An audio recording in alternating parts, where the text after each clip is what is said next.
Welcome to Sweet Life Beat Life. We hope this video helps. In this video, I will explain how to make udon broth at home. We'll start by understanding the core component, dashi, which is the heart of any great udon soup.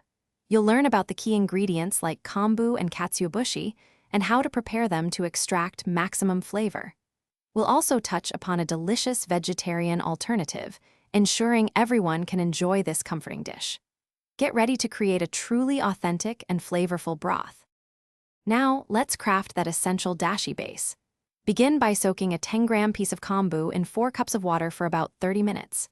Next, gently heat this water until just before it boils, then remove the kombu. Add 10 grams of katsuobushi, simmer for only 30 seconds, and then strain immediately. For a wonderful vegetarian option, simply use dried shiitake mushrooms in place of the katsuobushi for a rich, earthy flavor. With your dashi ready, it's time to transform it into a flavorful udon broth. You'll combine your dashi with soy sauce, mirin, and a touch of sake. A good starting point is often a 1-to-1 ratio of soy sauce to mirin. The sake adds a subtle depth and rounds out the umami.